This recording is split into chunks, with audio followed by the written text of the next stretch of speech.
Existen crímenes tan extraños, tan mal investigados o tan perturbadores que parecen sacados de una novela de terror. Pero son reales. En este iceberg, descenderemos por los casos sin resolver más inquietantes del mundo, desde asesinatos famosos hasta desapariciones que desafían toda lógica. Prepárate para conocer lo que la justicia nunca pudo explicar. Recuerda dejar tu like y suscribirte para apoyarme a seguir creciendo en esta bonita comunidad del terror y misterio, por favor. Sin más por agregar, comencemos.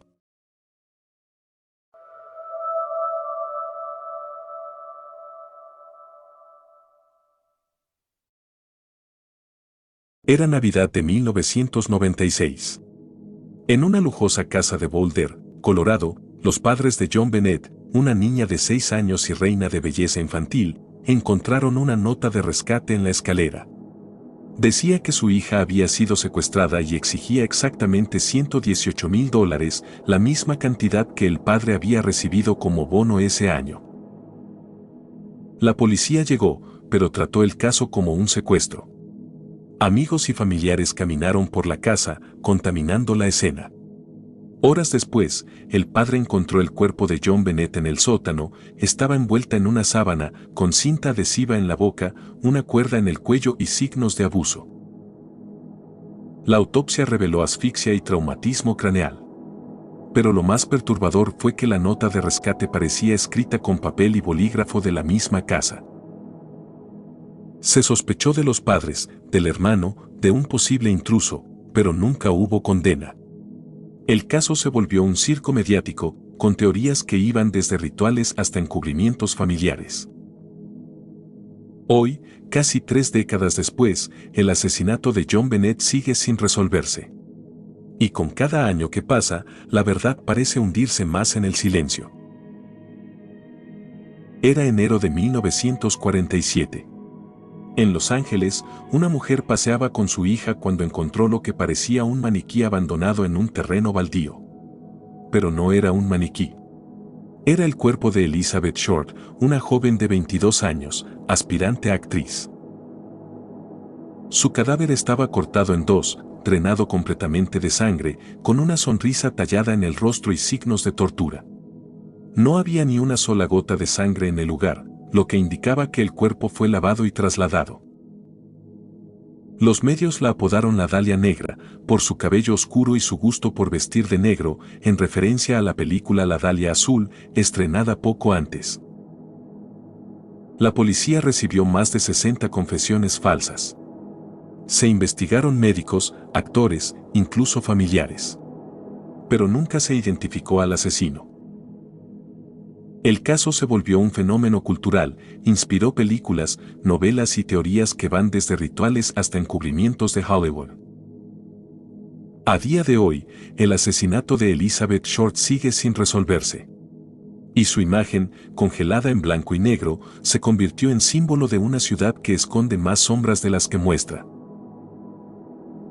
Entre 1968 y 1969, este criminal sembró el terror en el norte de California.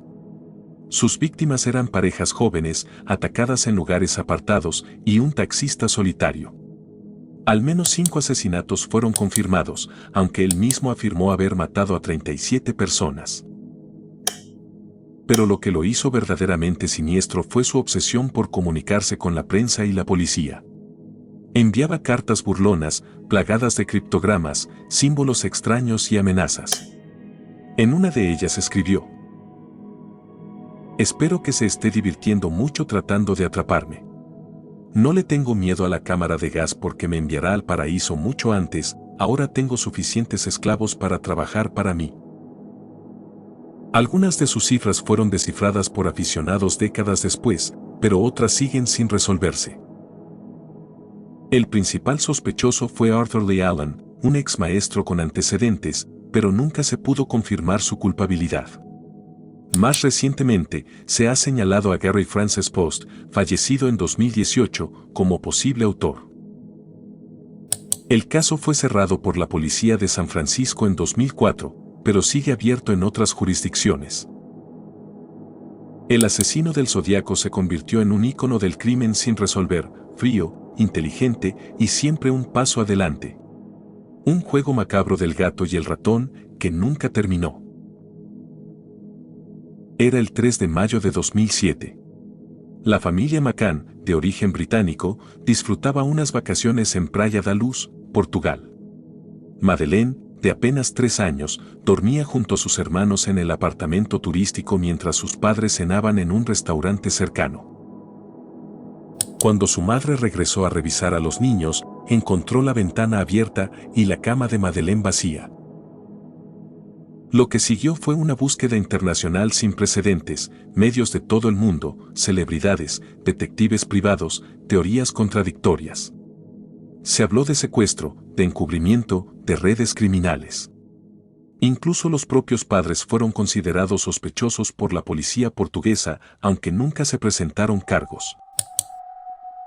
En 2020, las autoridades alemanas señalaron a Christian Bruckner, un hombre con antecedentes por abuso sexual, como principal sospechoso.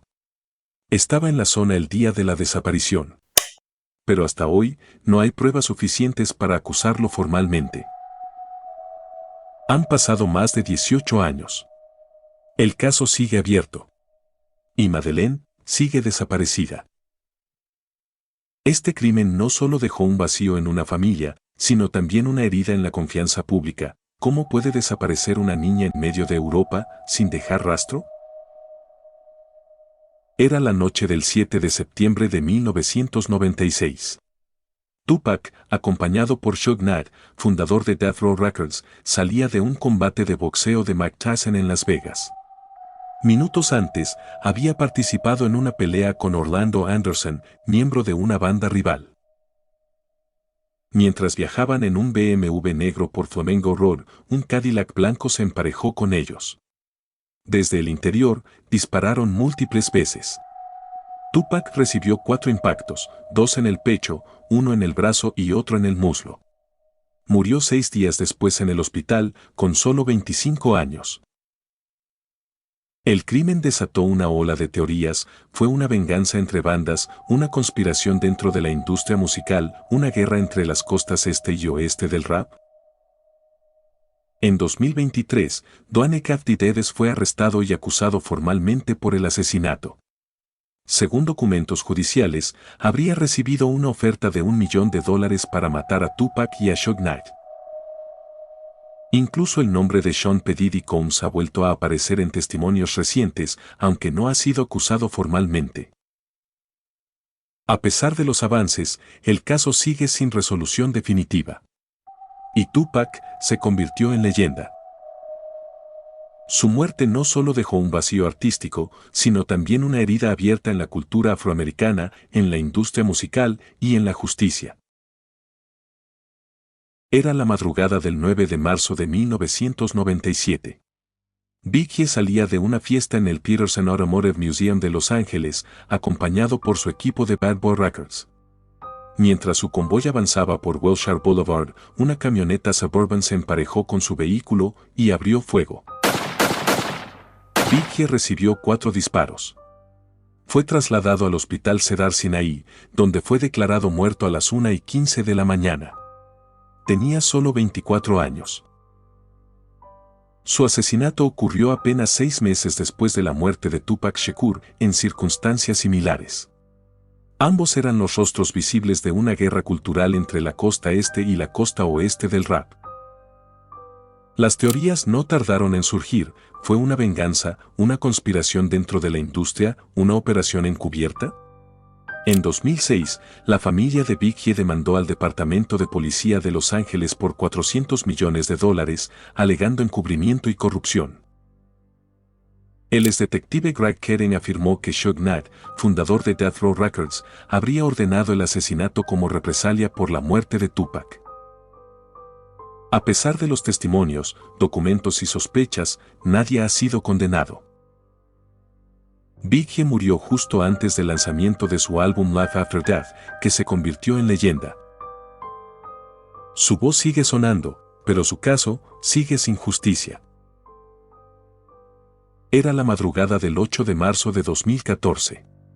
El Boeing 777 despegó de Kuala Lumpur rumbo a Pekín con 239 personas a bordo. Todo parecía normal, hasta que el avión desapareció de los radares sin emitir ninguna señal de emergencia. Lo que siguió fue la búsqueda aérea y marítima más extensa de la historia, abarcando miles de kilómetros en el Océano Índico. Se encontraron fragmentos del avión en costas lejanas, como Madagascar y Mozambique, pero nunca el fuselaje completo ni los cuerpos. Las teorías se multiplicaron. ¿Fue un fallo técnico, un secuestro, una acción deliberada del piloto? Algunos creen que el avión fue desviado intencionalmente, voló durante horas y se estrelló en una zona remota. Otros hablan de conspiraciones internacionales, encubrimientos, incluso teorías sobrenaturales. En 2024, a 10 años del suceso, el gobierno de Malasia anunció que está dispuesto a reabrir la investigación. Pero hasta hoy, no se sabe con certeza qué ocurrió. El MH370 no solo desapareció del cielo, también de la lógica. Y con él, 239 historias que siguen esperando justicia.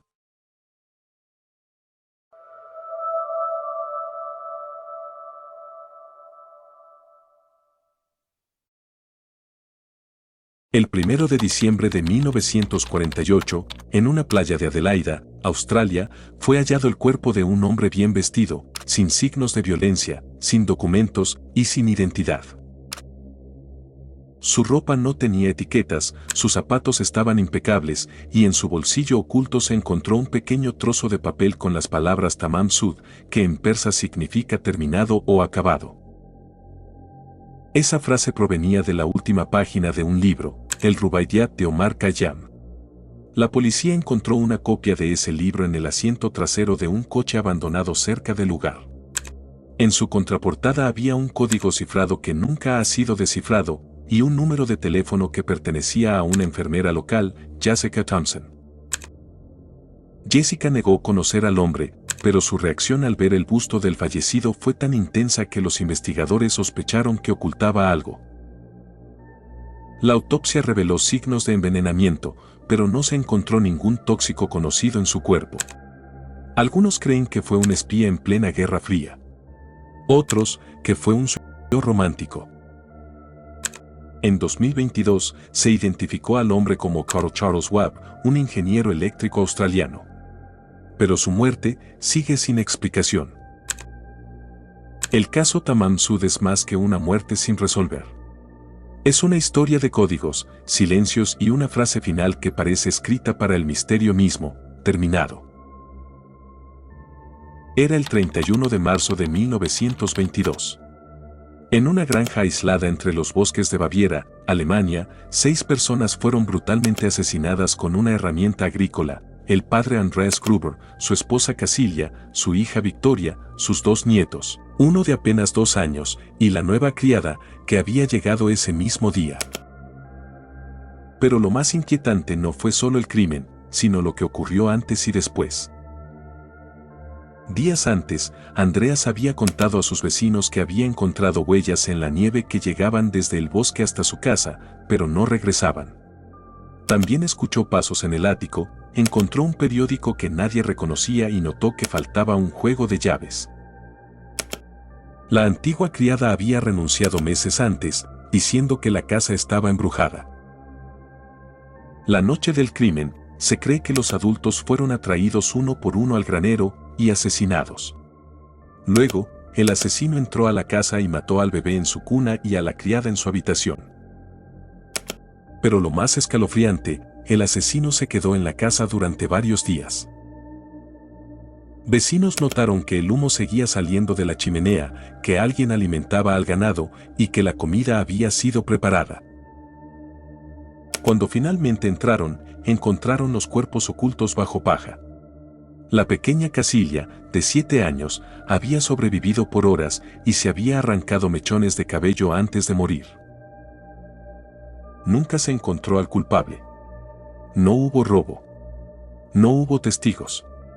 Solo silencio y una granja que parecía tragarse la lógica.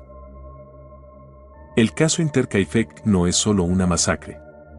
Es una historia de señales ignoradas, presencias invisibles y un asesino que convivió con los cadáveres como si nada hubiera pasado. Era la mañana del 26 de abril de 1999. Jill, presentadora estrella de la BBC y conductora del programa Crime Watch, donde se resolvían crímenes reales, regresaba a su casa en Fulham, Londres. A las 11:31 de la mañana, estacionó su coche, caminó hacia la puerta y en menos de un minuto, alguien se acercó por detrás, la redujo y le disparó en la cabeza a quemarropa. Nadie escuchó nada. Nadie vio al asesino. Su cuerpo fue encontrado por una vecina minutos después. El crimen ocurrió en un barrio transitado, a plena luz del día y sin testigos. La investigación fue una de las más grandes en la historia británica. En 2001, Barry George, un hombre con antecedentes por acoso, fue condenado. Pero en 2008, fue absuelto por falta de pruebas concluyentes. Desde entonces, el caso volvió al punto cero. Las teorías se multiplicaron: ¿fue un acosador, una represalia por su trabajo en televisión, una ejecución profesional? Incluso se habló de una conexión con Serbia, por su apoyo público a los refugiados albaneses durante los bombardeos de la OTAN. En 2023, Netflix lanzó una docuserie que revive el caso y sus múltiples líneas de investigación. Pero la pregunta sigue intacta. ¿Quién mató a Jill Dando y por qué? Un crimen sin testigos, sin pruebas sólidas y sin justicia. Un silencio que pesa más que el disparo. Era la noche del 11 de abril de 1981. En una cabaña del complejo turístico Cary Resort, en las montañas de Sierra Nevada, California, vivía Glenna Sue Sharp con sus 5 hijos. Esa noche, 3 personas fueron asesinadas de forma salvaje: Sue, su hijo John de 15 años, y la amiga de este, Dana Wingate. Los cuerpos fueron encontrados atados, golpeados y apuñalados. Pero lo más inquietante, la hija menor, Tina, desapareció. No fue hasta 3 años después que se hallaron sus restos óseos a 80 kilómetros de distancia. La escena del crimen estaba llena de pistas: sangre en varias habitaciones, armas improvisadas, huellas, pero la investigación fue un desastre. Se ignoraron pruebas clave, se perdieron documentos y los principales sospechosos nunca fueron interrogados a fondo. Se habló de venganzas personales, triángulos amorosos, incluso de conexiones con drogas. Pero nada se confirmó. En 2004, la cabaña fue demolida. Y con ella se enterró parte de la evidencia. Décadas después, nuevos investigadores descubrieron grabaciones, confesiones y documentos que apuntaban a 2 hombres cercanos a la familia. Pero nunca se presentaron cargos. El caso Chrétien no es solo una masacre. Es el retrato de una comunidad rota, de una investigación negligente y de un crimen que sigue gritando desde el silencio de los bosques. El 29 de noviembre de 1970, una familia que caminaba por el llamado Valle de la Muerte, cerca de Bergen, Noruega, percibió un olor a carne quemada. Entre las rocas, hallaron el cuerpo calcinado de una mujer. Su rostro estaba irreconocible, la parte frontal del cuerpo quemada, pero la espalda intacta. No había señales de fogata. Solo objetos personales quemados a su alrededor, una cuchara con el monograma borrado, botellas, ropa sin etiquetas, todo cuidadosamente alterado para evitar su identificación. Días después, la policía encontró 2 maletas en la estación de tren. Dentro había pelucas, disfraces, mapas y 8 pasaportes falsos. La mujer había viajado por Europa bajo distintas identidades, fotografiado instalaciones militares y evitado todo rastro. La autopsia reveló intoxicación por monóxido de carbono y barbitúricos. ¿Suicidio? ¿Asesinato encubierto? ¿Espionaje? La policía interrogó a una mujer llamada Jessica, vinculada a uno de los números encontrados. Su reacción fue tan intensa que muchos creen que conocía a la víctima, pero nunca lo admitió. A pesar de los esfuerzos, nunca se identificó oficialmente a la mujer de Isdal. En 2022, investigadores forenses propusieron que podría tratarse de Carl Charles Webb, un ingeniero australiano. El caso de la mujer de Isdal no es solo una muerte sin resolver. Es una historia de identidades borradas, códigos ocultos y una presencia que parece diseñada para desaparecer.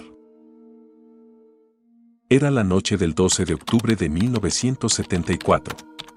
Arliss, de 19 años, había discutido con su esposo Bruce Perry por algo trivial, una llanta desinflada. En lugar de volver a casa, decidió ir a rezar sola a la iglesia del campus. A las 5:45 de la mañana, el guardia de seguridad Stephen Crawford encontró su cuerpo en el altar. La escena era dantesca. Arliss estaba boca arriba, semidesnuda, con las manos cruzadas sobre el pecho. Un picahielo sobresalía de su cabeza. Pero lo más perturbador, una vela de 1 metro había sido insertada en su cuerpo y otra colocada entre sus senos. Todo parecía dispuesto como un ritual. La policía sospechó del esposo y del guardia, pero no hubo pruebas suficientes. El caso quedó sin resolver durante más de 40 años. En 2018, gracias a nuevas pruebas de ADN, se confirmó que el asesino fue Stephen Crawford, el mismo guardia que había descubierto el cuerpo. Cuando la policía fue a arrestarlo, Crawford se suicidó. El asesinato de Arliss Perry no fue solo un crimen. Fue una profanación, un ritual, y una historia que durante décadas pareció diseñada para permanecer en las sombras. Apenas una semana después del atentado a las Torres Gemelas, comenzaron a llegar cartas misteriosas a redacciones de medios y oficinas de senadores. Dentro de ellas, había polvo blanco, esporas de Bacillus anthracis, el agente del anthrax. Las cartas estaban dirigidas a periodistas de ABC, CBS, NBC, el New York Post y a los senadores Tom Daschle y Patrick Leahy. El resultado: 22 personas infectadas, 5 muertas y una nación sumida en el pánico. El FBI bautizó el caso como Ameritrax. La investigación se extendió por años, con múltiples sospechosos. Finalmente, se centró en Bruce Edwards Adams, un microbiólogo del ejército que trabajaba en Fort Detrick, especializado en biodefensa. Y Vince tenía acceso al tipo de anthrax usado, y su comportamiento se volvió errático durante la investigación. En 2008, antes de ser formalmente acusado, se suicidó con una sobredosis de paracetamol. Aunque el FBI cerró el caso atribuyéndole la autoría, muchos expertos cuestionan la solidez de las pruebas. Algunos creen que fue un chivo expiatorio. Otros, que el verdadero autor sigue libre. Los ataques de anthrax no solo dejaron víctimas, dejaron una herida invisible, el miedo a que el enemigo no esté en el cielo, sino en un sobrecomún. Un crimen sin juicio, sin confesión y sin certeza.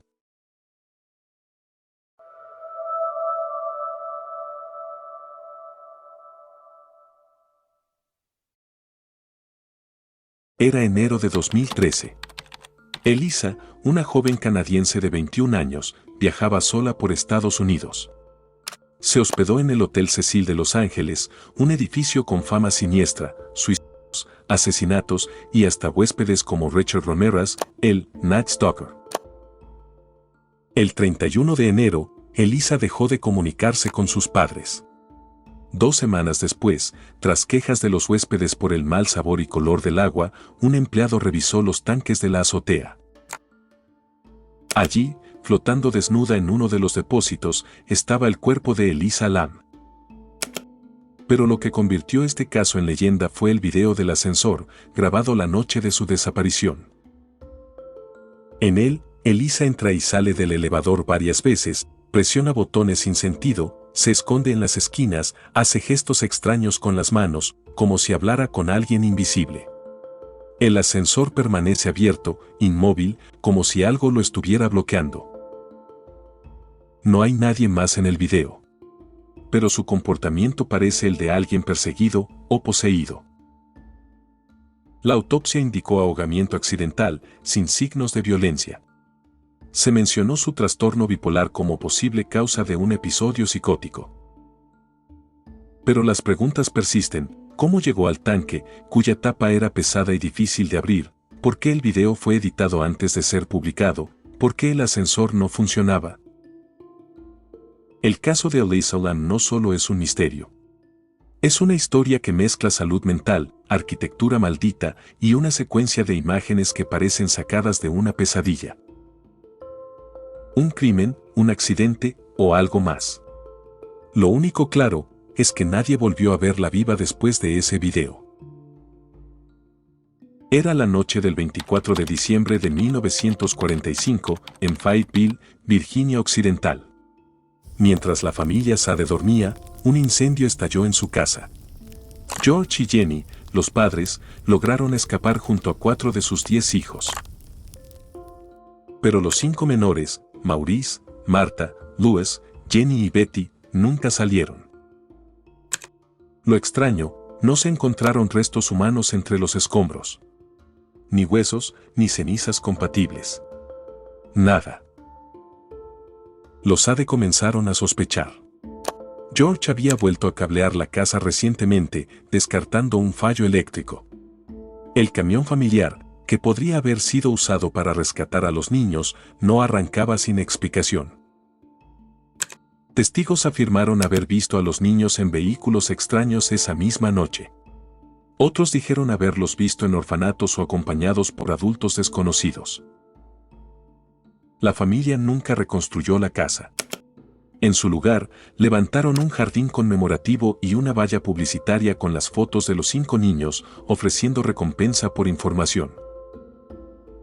En 1967, recibieron una fotografía por correo. El hombre en la imagen se parecía a Louis Sade, pero nunca se pudo confirmar su identidad. Las teorías van desde secuestro por la mafia siciliana, en represalia por las críticas de Giorgia Mussolini, hasta encubrimientos institucionales. El caso de los niños Sade no es solo una desaparición. Es una herida abierta, una búsqueda que nunca terminó y una Navidad que se convirtió en silencio eterno. Era el 16 de mayo de 2006. Ray, un joven escritor y camarógrafo de 32 años, salió apresuradamente de su casa en Baltimore tras recibir una llamada. Nunca volvió. 6 días después, su cuerpo fue hallado en una sala de conferencias vacía del histórico Hotel Belvedere. Había atravesado el techo desde una gran altura, pero el lugar donde cayó no coincidía con ninguna trayectoria lógica desde la azotea. Las fracturas en su cuerpo eran severas, pero su celular y sus lentes estaban intactos, algo impensable en una caída de más de 10 pisos. La policía lo catalogó como suicidio. Pero su familia, amigos y expertos no estaban convencidos. Ray le tenía miedo a las alturas. No mostraba signos de depresión. Y lo más inquietante, se encontró una nota críptica pegada detrás de su computadora, con referencias a películas, frases enigmáticas y menciones a la orden masónica. Ray trabajaba para Porter Stansberry, un empresario vinculado a boletines financieros y teorías conspirativas. Algunos creen que descubrió algo que no debía. El caso fue presentado en el primer episodio del reboot de Unsolved Mysteries en Netflix, y desde entonces ha generado miles de teorías. ¿Fue un asesinato encubierto, una advertencia, una muerte ritual? Lo único claro es que la física no cuadra, la escena no tiene lógica y la verdad sigue oculta. La muerte de Ray Rivera no es solo un misterio. Es una grieta en la realidad, una historia que parece escrita por alguien que no quería que la entendieras.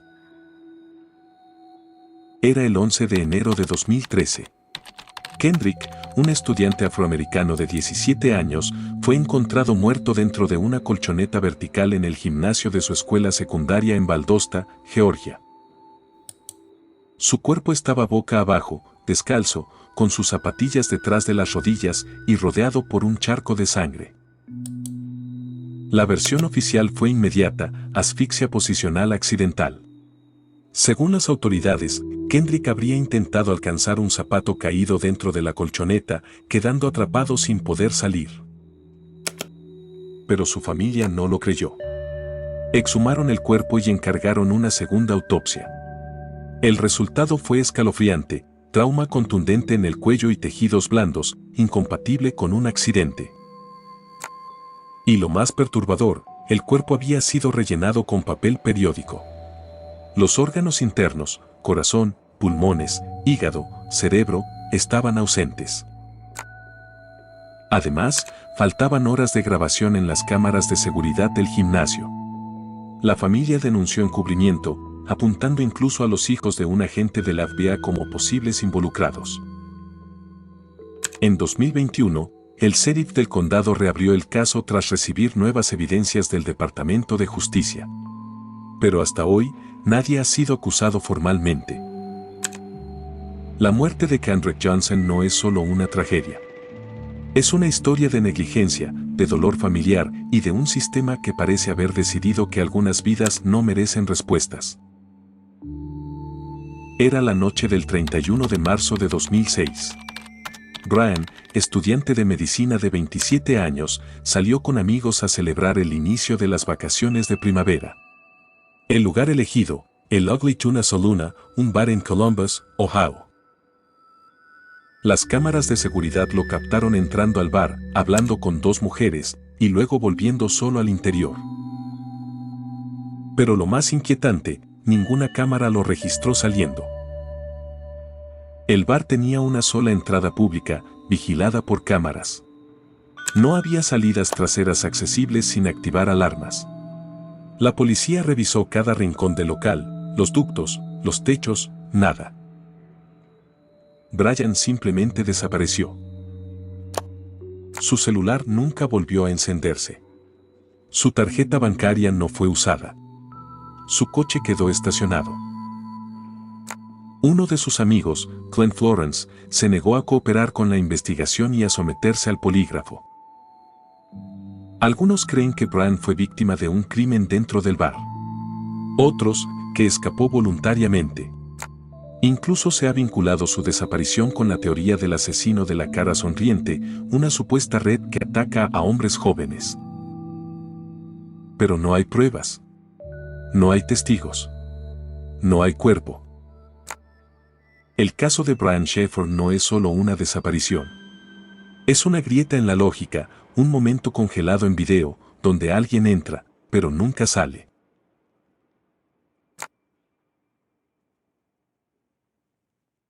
Era la madrugada del 3 de junio de 2011. Lauren, estudiante de 20 años en la Universidad de Indiana, salió de fiesta con amigos en Bloomington.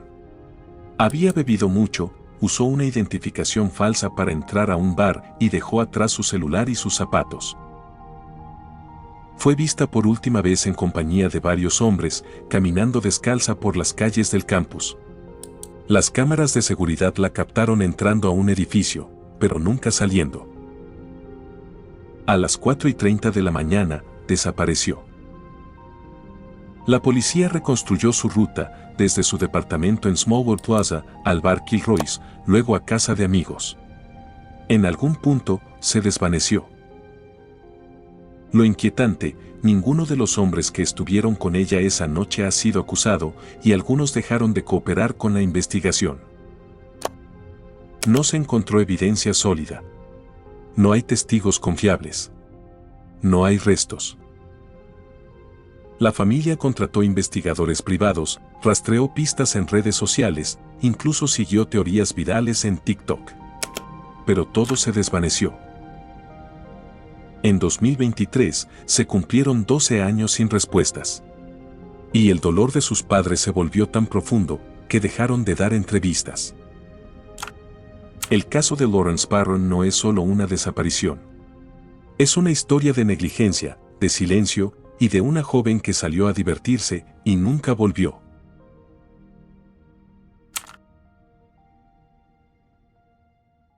Era el 9 de febrero de 2004. Maura, estudiante universitaria de 21 años, envió correos a sus profesores diciendo que se ausentaría por una muerte familiar. Pero no había tal fallecimiento. Ese mismo día, retiró dinero de un cajero, compró alcohol, imprimió direcciones hacia una zona rural y condujo sola por la ruta 112 en New Hampshire. A las 7:27 de la tarde, su coche se estrelló contra un árbol. Una vecina salió a ayudarla, pero Maura le dijo que estaba bien y que no llamara a nadie. Minutos después, la policía llegó. El auto estaba cerrado. Maura había desaparecido. No había huellas en la nieve. No había señales de lucha. No había testigos. La investigación se volvió un laberinto: fuga voluntaria, crimen, accidente seguido de desorientación. Su familia nunca dejó de buscarla. Su hermana lanzó un podcast, se publicaron libros, se hicieron documentales. Pero cada pista se desvanecía. En 2025 se cumplieron 21 años sin respuestas. Y aunque se han propuesto teorías, desde suicidio hasta secuestro, ninguna ha sido confirmada. El caso de Maura Morin no es solo una desaparición. Es una historia que comienza con una mentira y termina en un vacío.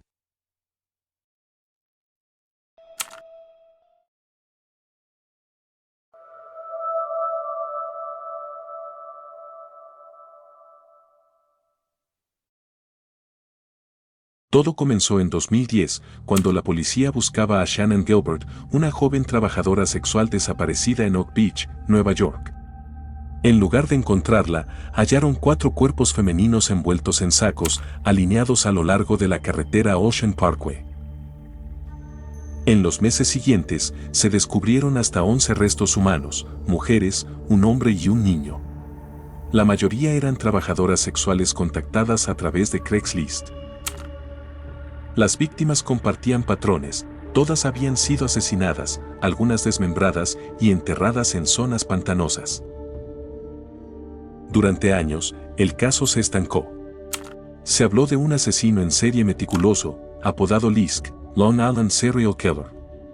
Algunos investigadores incluso sugirieron que podrían haber sido 2 asesinos distintos. En 2023, tras una nueva ola de investigaciones, fue arrestado Rex Heuermann, un arquitecto de 59 años, acusado por los asesinatos de Melissa Bartholomew, Megan Waterman y Amber Costello. Más tarde se le vinculó con otras víctimas, como Maureen Brenner Barnes. La policía encontró pruebas en su casa, registros telefónicos y vínculos con las zonas donde se hallaron los cuerpos. Pero aún hay preguntas sin respuesta: ¿actuó solo? ¿Hay más víctimas? ¿Por qué tardaron tanto en atraparlo? Los asesinatos de Long Island no son solo una serie de crímenes. Son una historia de negligencia, de vidas invisibles y de un asesino que enterró cuerpos durante años, a plena vista. Una playa convertida en cementerio. Y una verdad que aún se sigue desenterrando. Era el 2 de febrero de 2009. Una mujer paseaba a su perro por un terreno baldío en Albuquerque, Nuevo México, cuando encontró un hueso humano. Lo que parecía un hallazgo aislado, se convirtió en una excavación masiva. En total, se descubrieron los restos de 11 mujeres y una niña por nacer, enterradas en una zona desértica conocida como West Mesa. Las víctimas tenían entre 15 y 32 años. La mayoría eran latinas, trabajadoras sexuales o mujeres en situación vulnerable. Lo inquietante: todas habían desaparecido entre 2001 y 2005. Y durante años, nadie las buscó con fuerza. Las imágenes satelitales mostraban marcas de neumáticos y suelos alterados en el área donde fueron enterradas. Pero el terreno fue cubierto por desarrollos inmobiliarios y las pistas se perdieron. Se habló de un asesino en serie. Se habló de una red de trata de personas que operaba en eventos masivos como ferias estatales. Se mencionaron nombres, se investigaron sospechosos, pero nadie fue arrestado. Algunas víctimas eran primas. Otras habían sido vistas juntas antes de desaparecer. Una de ellas, Michelle Valdez, estaba embarazada. Otra, Selenia Edwards, era la única afroamericana y no tenía vínculos con Nuevo México. El caso fue apodado por algunos medios como el del coleccionista de huesos. Hoy, más de 15 años después, el terreno está urbanizado. Las familias siguen esperando justicia. Y el desierto guarda silencio. Los asesinatos de West Mesa no son solo una serie de muertes. Son una historia de abandono, de vidas invisibles y de un asesino que enterró sus crímenes bajo capas de arena y olvido. Era 1980, en Anaheim, California. Dorothy, madre soltera de 32 años, llevaba una vida tranquila, trabajaba como secretaria, cuidaba a su hijo de 4 años y vivía con su tía. Pero desde principios de ese año comenzó a recibir llamadas telefónicas inquietantes. La voz masculina alternaba entre declaraciones de amor y amenazas escalofriantes. Cuando te tenga a solas, te cortaré en pedazos para que nadie te encuentre jamás. Dorothy reconocía la voz, pero no podía identificarla. En una ocasión, el hombre le pidió que saliera porque tenía algo para ella. En el parabrisas de su coche había una rosa muerta. El 28 de mayo, Dorothy llevó a 2 compañeros de trabajo al hospital. Uno había sido mordido por una araña. Mientras esperaban la receta, ella fue a buscar su coche.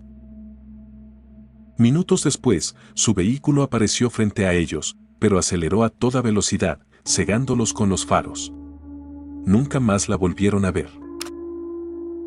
En los días siguientes, su familia comenzó a recibir llamadas del mismo hombre. Decía que la había matado, que la tenía, que la volverían a encontrar. 4 años después, en 1984, se hallaron restos óseos parcialmente quemados en un terreno cercano. Eran de Dorothy. El asesino nunca fue identificado. Las llamadas nunca pudieron rastrearse. El caso de Dorothy Jane Scott no es solo un asesinato. Es una historia de acoso invisible, de una voz que sabía demasiado, y de una mujer que pidió ayuda sin que nadie pudiera escucharla a tiempo. Era el 3 de noviembre de 2018. Tamla, madre de 5 hijos, asistió a una pijamada en Cumming, Georgia, para celebrar el cumpleaños de una amiga. La reunión era entre mujeres, aunque también había 3 hombres presentes. Tamla fue vista feliz, tomando tequila, jugando cartas, fumando en el balcón. A la 1:57 de la mañana, el sistema de seguridad registró la última apertura de la puerta. A la mañana siguiente, fue encontrada boca abajo en el jardín, sin vida. La anfitriona llamó al 911 y sugirió que Tamla había caído accidentalmente tras beber demasiado. La autopsia oficial indicó altos niveles de alcohol, THC y alprazolam, y concluyó que la muerte fue accidental. Pero la familia no quedó convencida. Un análisis forense independiente reveló abrasiones en el cuerpo y una laceración inexplicable en el corazón. Además, uno de los asistentes, José Barrera, oficial judicial y pareja de la anfitriona, fue despedido tras intentar acceder ilegalmente a los documentos del caso. A pesar de las inconsistencias, nadie fue interrogado formalmente como sospechoso y el caso fue cerrado. El caso de Tamla Horsford no es solo una muerte en una fiesta. Es una historia de negligencia, de silencios incómodos y de una escena que parece haber sido escrita para ocultar la verdad. Una mujer rodeada de gente que murió sola. Era el 30 de junio de 1999. El cuerpo de Ricky, un hombre afroamericano de 41 años, fue encontrado en un campo de maíz en Missouri, Estados Unidos. No tenía heridas visibles, ni signos de violencia. Pero lo inquietante no estaba en su cuerpo, sino en sus bolsillos. Allí se hallaron 2 notas escritas a mano, llenas de letras, números, paréntesis y símbolos sin aparente sentido. El FBI intentó descifrarlas durante años. Incluso recurrió a la Asociación Estadounidense de Criptogramas. Pero nadie logró entender su significado. En 2011, el FBI publicó las notas en su sitio web, pidiendo ayuda ciudadana. Las bautizaron como los códigos McCormick. Ricky tenía antecedentes penales, problemas cardíacos y pulmonares, y vivía de ayudas sociales. Su familia lo describía como inteligente de la calle, aunque algunos creían que tenía trastornos mentales. Lo más desconcertante, Ricky no sabía escribir más allá de su nombre, según su madre. Entonces, ¿quién escribió las notas? ¿Y por qué estaban en sus bolsillos? El lugar donde fue hallado estaba a más de 30 kilómetros de su casa. No tenía coche ni licencia de conducir. Nadie lo había reportado como desaparecido. Algunos creen que fue un mensajero en el mundo del narcotráfico. Otros, que fue víctima de un intercambio que salió mal. Pero la causa oficial de muerte sigue siendo indeterminada. El caso de Ricky McCormack no es solo una muerte sin resolver. Es un código que parece escrito para el olvido, y que, más de 2 décadas después, sigue esperando ser leído. Era julio de 1996. Blair, un canadiense de 31 años, comenzó a actuar de forma errática. Retiró todos sus ahorros, más de $6,000 en efectivo, junto con joyas, oro y platino, y abandonó su trabajo sin explicación. Intentó cruzar la frontera hacia Estados Unidos varias veces, pero fue rechazado por llevar demasiado dinero y por antecedentes menores.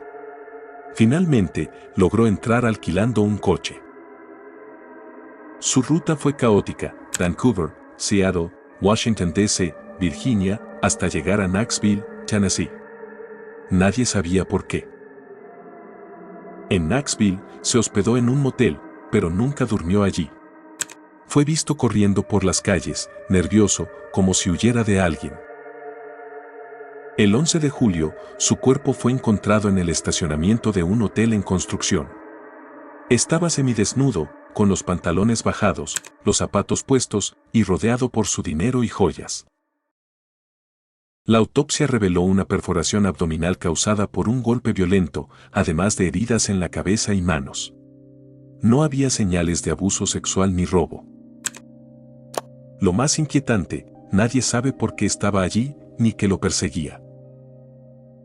Había comprado un boleto de avión a Alemania, donde tenía conocidos, pero nunca lo usó. Algunos creen que Blair huía de una amenaza real. Otros, que sufría un brote psicótico.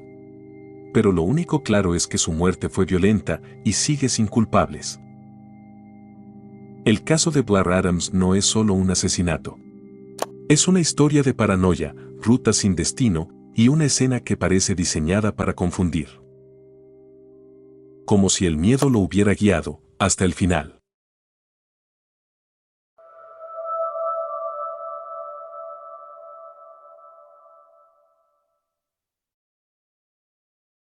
Cindy era una enfermera canadiense de 44 años, residente en Richmond, Columbia Británica. Durante 7 años, denunció haber sido víctima de acoso constante, llamadas amenazantes, cartas espeluznantes, vandalismo, allanamientos, incluso agresiones físicas. En varias ocasiones fue encontrada golpeada, atada, drogada, y aún así, la policía comenzó a sospechar que todo era un montaje. El 25 de mayo de 1989, Cindy desapareció. 2 semanas después, su cuerpo fue hallado en el jardín de una casa abandonada. Estaba atada de pies y manos, con una media de nylon alrededor del cuello, y había muerto por sobredosis de morfina y sedantes.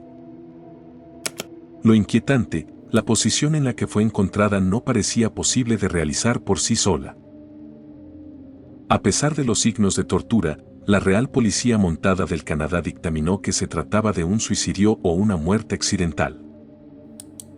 La familia insistió en que Cindy fue asesinada. Ella misma había contratado a un investigador privado, cambiado de casa, teñido su cabello y hasta iniciado trámites para cambiar de nombre. En total, realizó más de 90 denuncias entre 1982 y 1989.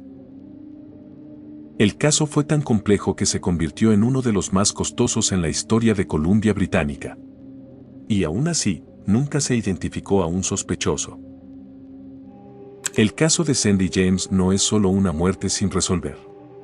Es una historia de acoso ignorado, de señales desestimadas y de una mujer que pidió ayuda durante años hasta que fue demasiado tarde. Era la noche del 8 de septiembre de 2017. Keneka, una joven de 19 años, salió con amigas a una fiesta en el Hotel Crown Plaza de Rosemont, Illinois. Celebraban su nuevo empleo en un hogar de ancianos. A las 3:20 de la mañana, las cámaras del hotel la captaron tambaleándose cerca del lobby, aparentemente intoxicada. 5 minutos después, salió de un ascensor en un piso inferior. La última imagen la muestra entrando a una cocina en desuso, acercándose a un gran congelador industrial. 22 horas después, su cuerpo fue encontrado dentro del congelador, boca abajo, con un zapato faltante y un corte en el pie. La autopsia oficial indicó hipotermia como causa de muerte, con rastros de alcohol y un medicamento en sangre que no tenía prescripción. Pero las inconsistencias comenzaron a acumularse. ¿Por qué sus amigas tenían su celular y llaves, pero no la buscaron de inmediato? ¿Por qué no hay imágenes de ella entrando al congelador? ¿Por qué el hotel tardó tanto en revisar las cámaras? En redes sociales, se viralizó un video en vivo donde se escucha a Keneka decir ayúdenme entre risas, lo que alimentó teorías de encubrimiento. La policía cerró el caso como accidente. Pero su madre, Teresa Martin, nunca aceptó esa versión. El caso de Keneka Jenkins no es solo una muerte en una fiesta. Es una historia de vigilancia incompleta, testimonios contradictorios y una joven que entró caminando a un hotel, pero nunca salió. Como si el frío hubiera borrado las respuestas. Tamika tenía 24 años cuando desapareció en mayo de 2004 en Spartanburg, Carolina del Sur. Era joven, carismática, trabajadora y vivía sola. Su familia notó su ausencia días después. Cuando entraron a su casa, encontraron a su perra Macy deshidratada, rodeada de cachorros muertos. El agua del inodoro había sido bebida. Tamika llevaba desaparecida mucho más tiempo de lo que se pensaba. La policía inició una búsqueda intensa. Su exnovio fue interrogado, pero luego descartado como sospechoso. Finalmente, se descubrió que Tamika había sido asesinada por Christopher Hampton, un hombre con antecedentes violentos. Su cuerpo fue hallado 53 días después, enterrado en una zona boscosa. Pero lo más perturbador no fue solo el crimen, sino el silencio. Mientras casos como el de Leslie Peterson o Lori Hacken dominaban los titulares, el de Tamika apenas fue cubierto por los medios nacionales.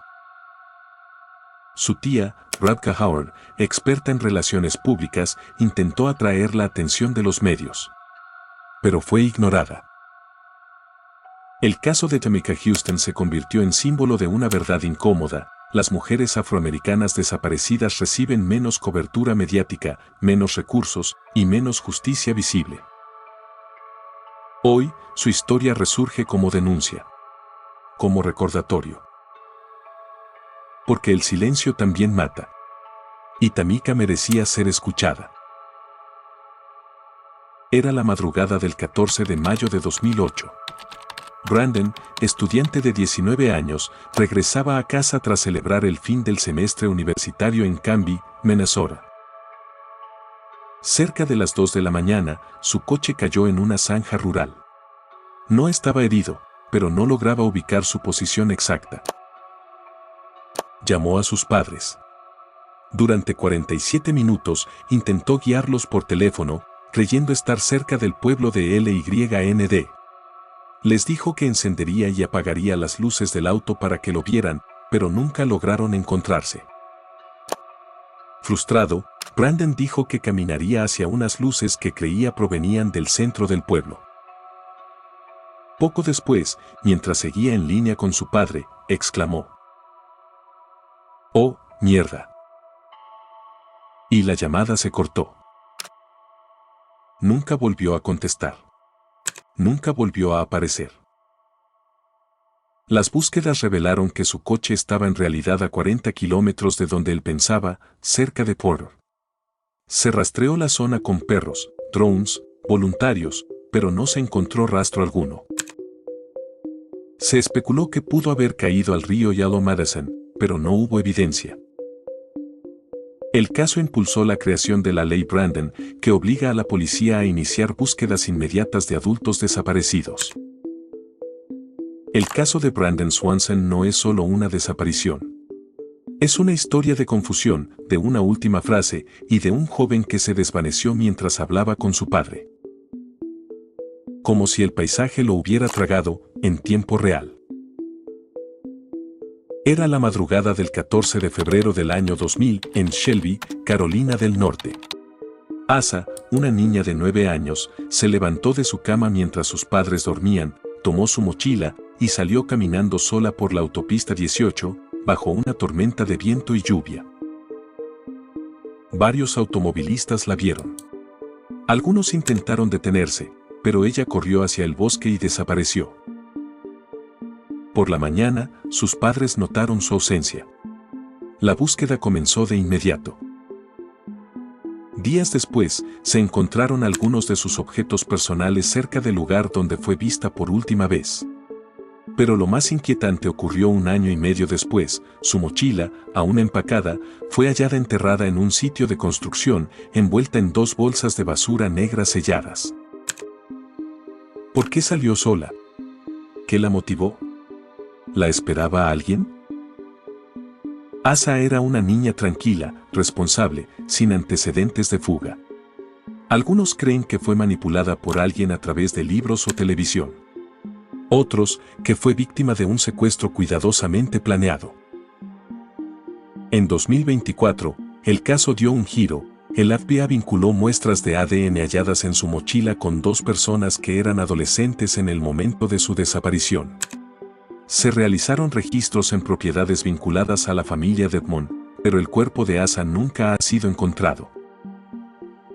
Su familia organiza cada año una caminata desde su casa hasta el cartel que pide ayuda para encontrarla. El caso de Asha de Green no es solo una desaparición. Es una historia de pasos pequeños en una noche grande y de pistas que parecen sembradas para confundir. Como si el misterio hubiera comenzado con una mochila cerrada. Era el 18 de diciembre de 2011. Phoenix, una joven afroamericana de 23 años, salió de su casa en Spanish Lake, Missouri, como si fuera un domingo cualquiera. Se subió al Chevrolet Blazer familiar, encendió el motor y nunca regresó. Horas después, su vehículo fue encontrado encendido, con la puerta del conductor abierta, en una zona peligrosa de East St. Louis, a unos 25 minutos de su casa. Lo inquietante, el coche contenía sus gafas, cartera, zapatos y documentos, pero no había rastro de Phoenix. La policía clasificó el vehículo como abandonado, pero no revisó las placas ni notificó a la familia, que se enteró por cuenta propia días después. Desde entonces, no hubo actividad en sus cuentas bancarias, redes sociales ni teléfono móvil. Phoenix era una joven brillante, tocaba varios instrumentos, practicaba esgrima y estudiaba en la Universidad Estatal de Missouri. Pero en los días previos a su desaparición, había mostrado signos de conflicto interno. Algunos creen que intentaba escapar de su vida y comenzar de nuevo. Otros, que fue víctima de un engaño o secuestro. Su familia, liderada por su madre Goldia, emprendió una búsqueda incansable, incluso entrevistando a narcotraficantes y prostitutas en la zona. El caso fue presentado en programas como Missing, Phoenix Called On y en múltiples podcasts, pero nunca se encontró evidencia concluyente. El caso de Phoenix Called On no es solo una desaparición. Es una historia de abandono institucional, de una joven que se desvaneció entre 2 calles y de un coche encendido que parecía esperar a alguien que nunca volvió. Hemos llegado al final del video. Recuerda dejar tu like, comentar qué otro caso perturbador conoces, compartir el video con un amigo o conocido tuyo y suscribirte, por favor. Hasta pronto, cuídate mucho.